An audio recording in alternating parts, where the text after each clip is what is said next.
Imagine the following scene. It's a regular Tuesday, right in the middle of your workday. Or maybe you're just driving through traffic. Out of nowhere, with absolutely no warning, your heart starts beating so fast it feels like it's going to tear out of your chest. The air suddenly gets heavy. Your lungs can't seem to pull enough oxygen. Your hands sweat cold, and your vision blurs. A deafening voice in your head starts screaming that you are losing control of everything, that you are going to pass out, that something terrible is about to happen right there in front of other people, or worse, that you are about to die. Anyone who has ever gone through an acute anxiety crisis or a panic attack knows perfectly well that this is one of the most cruel and terrifying experiences that exists. And the worst part is, it doesn't have an appointed time to strike. And the answer the modern world usually gives for this is almost always a ready-made, empty recipe. Take a deep breath. Try to calm down. Be more positive. But let's be very honest and didactic here. When the panic trigger is pulled, your body's biology goes into pure survival mode. Your mind short-circuits. Thinking positive is the absolute last thing your brain can process while your instincts are screaming that there is an invisible, mortal danger right in front of you. What few people know, and what religion often forgets to teach, is that the Bible records an exact moment where an entire group of men experienced a collective panic attack in the middle of their workday. And the way Jesus Christ dealt with that crisis hides an incredibly powerful method, a surgical, almost entirely forgotten method to calm the storm that happens inside your own head. To understand the depth and genius of this method, we need to travel back in time.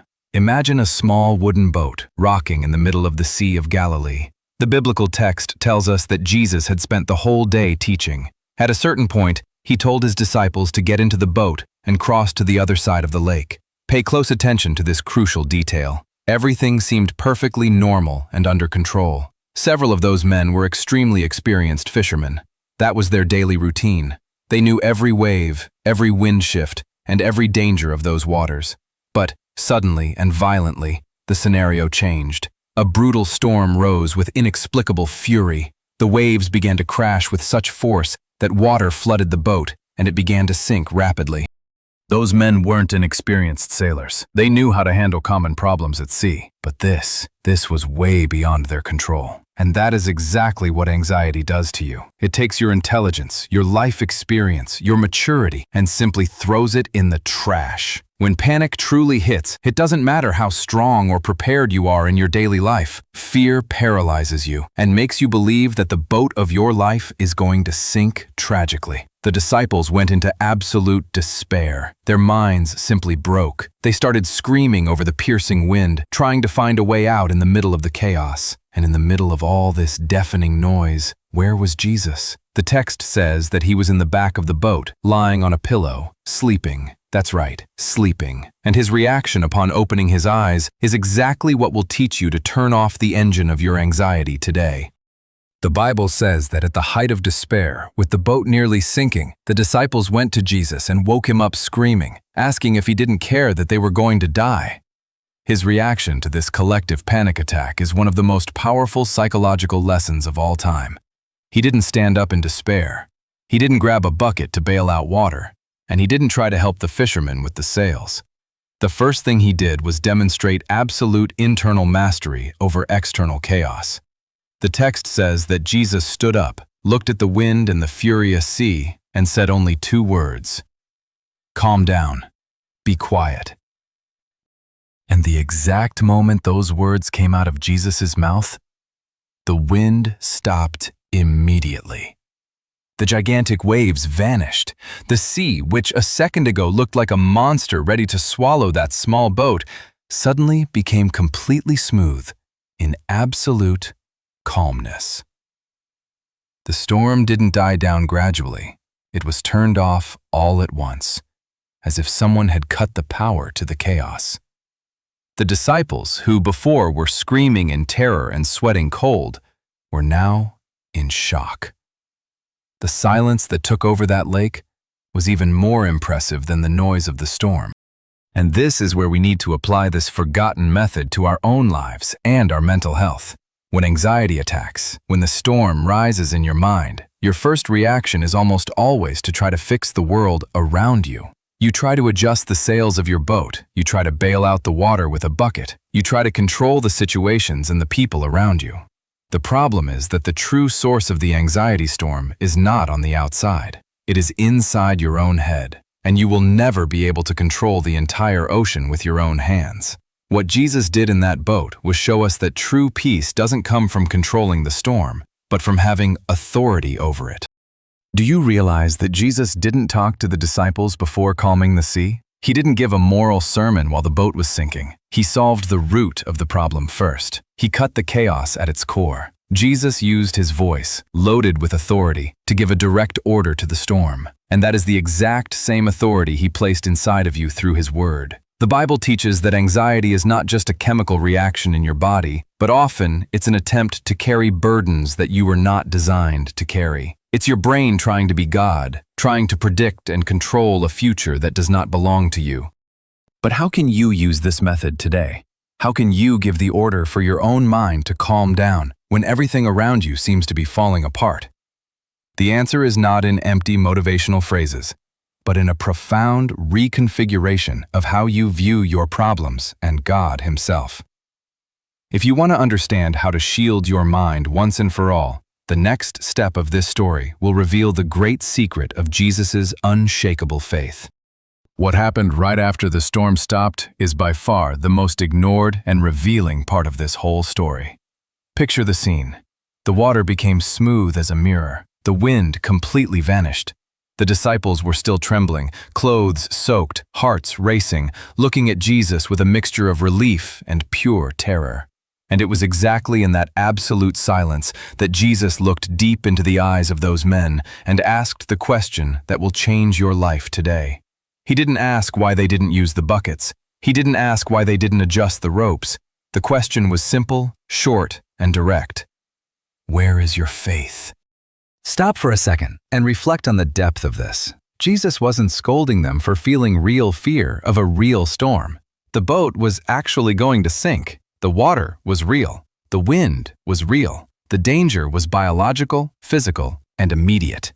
The terrible mistake of the disciples wasn't feeling human fear. The mistake was the focus of their despair. They looked at the size of the wave and completely forgot the identity of who was sleeping in the boat with them. Anxiety does exactly the same thing to your brain today. When a severe anxiety crisis hits, your amygdala, which is your brain's emergency alarm center, hijacks all your rationality. You completely lose the ability to see the big picture. Your brain goes into survival mode and starts projecting the absolute worst-case scenario for the future. And here's the catch. Your brain creates this scenario of terror by erasing the presence of God from the equation. Anxiety is, deep down, your mind trying to survive a future created by yourself, where you are facing everything alone. And that is why your body crashes. But Jesus' forgotten method breaks this illusion in half. The method is not to ignore the storm and pretend the problem doesn't exist. The method is to change your anchor of control.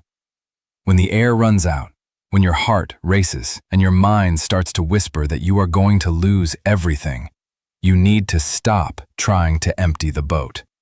You need to stop fighting the symptoms with your own hands. You need to use the authority of silence and transfer. Jesus didn't negotiate with the wind. He didn't ask for permission. He gave an order based on the certainty of who he was. You need to verbalize, out loud, your anchor. You need to tell your own mind that the control of the universe is not in your hands. And thank God for that. The unshakable faith that Jesus demanded from the disciples wasn't a blind, positive thought. It was the transfer of the weight. You take the weight off your own shoulders, which can barely hold anything, and place it in the hands of the one who sustains the entire universe. That is the exact moment your breathing returns to normal. Despair loses its oxygen when it meets the authority of real faith, and it is in the next step that this faith becomes an impenetrable shield for your daily life. The naked and raw truth that you need to accept right now is that the storms will not stop happening. Real life doesn't work that way. Jesus never promised that the boat of your story would navigate only in calm waters under a blue, cloudless sky. What he guaranteed, and made very clear on that terrible day on the Sea of Galilee, was that, regardless of the strength of the wind, or the frightening height of the waves, His authority would be eternally available to you. But to access this absurd power to calm storms, you need to train your mind. You have to stop looking desperately at the water flooding your boat and start focusing on who has absolute control of everything. The big catch to crushing an anxiety crisis in your daily life is what top experts call anchoring and what the Bible calls total surrender. Every time your chest tightens in the middle of a difficult meeting or your mind races uncontrollably while you try to sleep, your instinctive reaction can no longer be the same. You can no longer try to fix your whole future all at once. Your physical brain simply cannot handle that emotional load. Your new automatic reaction, starting today, must be the immediate transfer of power. You will take a deep breath, even when the air seems to be lacking. Close your eyes for a second and declare out loud that you are not the master of the world. You will tell your own mind, word for word, that the God who has the ability to sleep in the middle of a hurricane is exactly the same God who is taking care of your tomorrow. When you take the cruel weight of survival off your flawed shoulders and transfer it to the hands of the Creator of the universe, your brain's fear center understands that the mortal danger has passed. The panic's chemical response loses its strength and simply turns off. And the silence, the peace that surpasses all human understanding, reigns absolutely inside of you once again. We know, however, that listening to this in a quick video on the internet is very inspiring and even comforting. But putting this strategy into practice in real life, when the bills arrive, your health fails, and problems explode in your face, is a completely different challenge. Your brain has spent years being trained and molded to focus on fear, on the anticipation of pain, and on the illusion of control. To permanently reverse this pattern, you need a clear process. You need a practical, daily method that takes this piece out of theory and applies it directly to your routine, reprogramming your reactions. That is exactly why we have prepared an exclusive and transformative material for you. A complete, straight-to-the-point guide created specifically to take you by the hand and teach you step-by-step how to shield your mental health using the infallible wisdom of the Scriptures. If you can no longer stand living on the edge of exhaustion, if you are tired of being held hostage by crises and want to bulletproof your future, click the link that is here in the description or in the first pinned comment. This guide will hand you the practical keys to master your emotions and experience true peace. Do not let fear continue to sink your life. Click right now and discover how to silence the storms in your mind once and for all.